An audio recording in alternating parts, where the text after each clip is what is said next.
it's Nikki here from Happy Hormones for Life, and today I'm covering step 2 of the Happy Hormone Code, and that's rest. It's absolutely no good being on the best diet in the world if you're overstressed and cortisol is raging. So we get a lot of clients at Happy Hormones coming to us because they're a bit baffled. They are eating really well, they are exercising regularly, they don't smoke or drink too much, they may have been to their GP and been told all their tests are normal, and yet they still feel pretty crappy.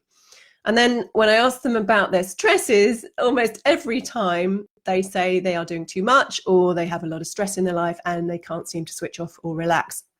And it's not just the obvious forms of stress. Stress comes in many different forms. It's not, like I said, not only just lifestyle factors, but it's anything that the brain perceives as being a threat to your health. So it can include dietary stresses like sugar and food chemicals, or food sensitivities, environmental toxins, infection, especially in the gut, and also lifestyle factors, all of which can raise your stress hormones internally, and you may not even be aware of that.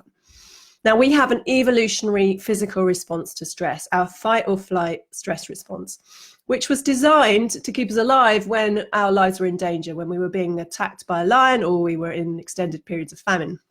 Now, stress hormones, adrenaline and cortisol, would kick in to enable us to fight or run away. And if we survived, we'd get some rest time back in the cave where we could recover.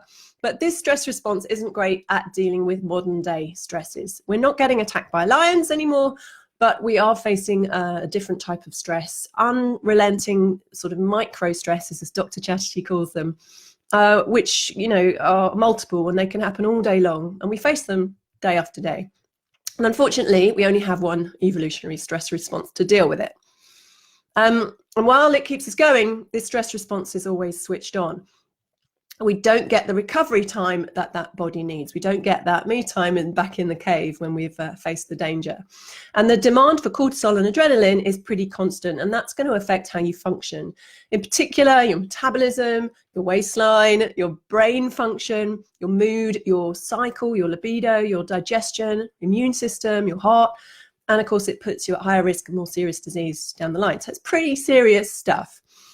And cortisol in particular has a huge impact on all the other hormones. It can raise insulin, it can suppress your thyroid, it can suppress progesterone, and it really does mess with your brain neurotransmitters too.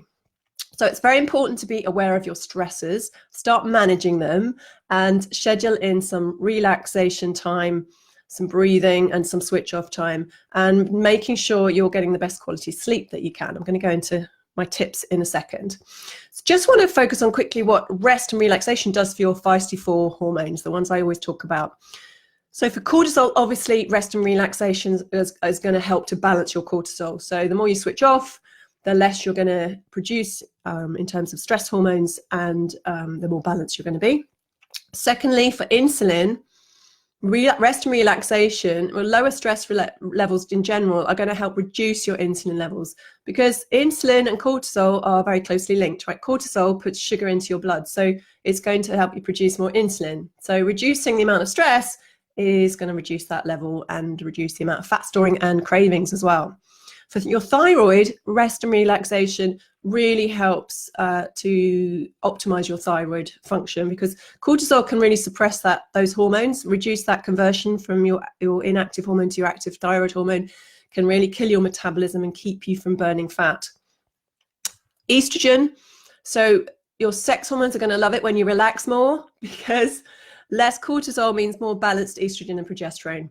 And that means a better peri-menopause, menopause, and beyond, with balanced moods, less PMS, less anxiety, less bloating, more sleep, and you're likely to feel a little sexier as well. Always a bonus.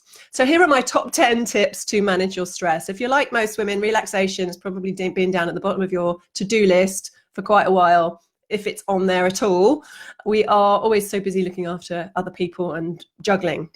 So we really want to prioritize the balancing of our cortisol and switching off our stress response every day, even if it's for just a few minutes, and especially if you think you're not stressed. The first thing to do is to prioritize your sleep. This is one of the best ways to balance and reduce your cortisol levels. Not only is this the time the body heals, repairs and recharges, but lack of sleep raises your cortisol levels and it increases your hunger hormones too. I've got a blog on that, go and check it out, and how to sleep better. Number 2 is me time.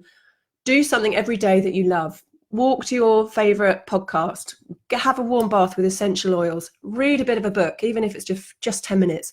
Cuddle your dog or your cat.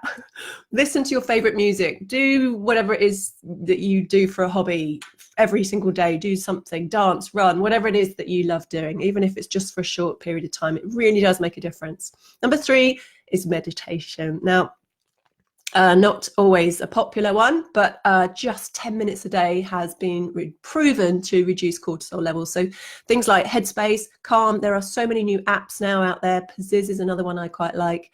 And if you're new to meditation, you just want to try it, 5 minutes. I've got a lovely 5-minute download that I'll put in the link as well.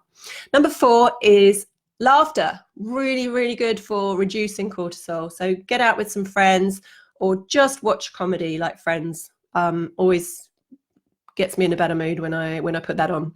Number 5 is get outside. Nature proven to help lift mood and reduce stress levels, even if it's just a few minutes.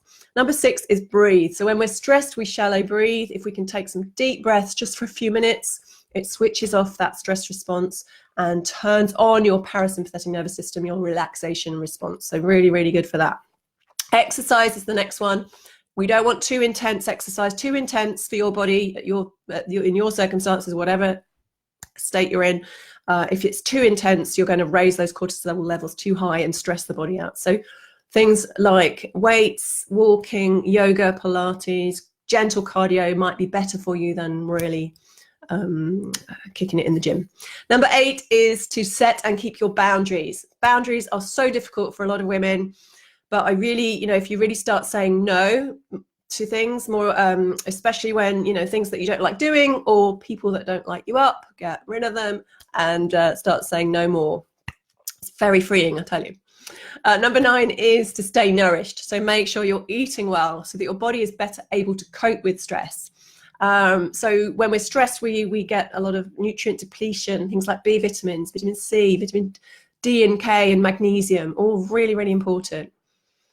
We also want to be eating lots of fresh organic veg, some protein and healthy fats at each meal to keep your blood sugar balanced, and that's going to take some stress off as well. Supplements, as I mentioned, get those B vitamins in, multivitamin. Go and read my blog on supplements and you'll get some idea of what we need to be taking. If you suspect your adrenals are overstretched, do consider getting your stress hormones tested. We use state-of-the-art urine testing to measure your cortisol, DHA, and noradrenaline over a 24-hour period. So not only we're seeing your levels, but we're also seeing the metabolites. So we get a really good picture of your adrenals and how they're functioning and whether they're coping with your stresses. Seeing it on paper can often be the difference as well for many women, the motivation to kind of make changes, because to me, just telling you you're stressed and you need to do something about it might not be enough. So just message me if you want more information on that.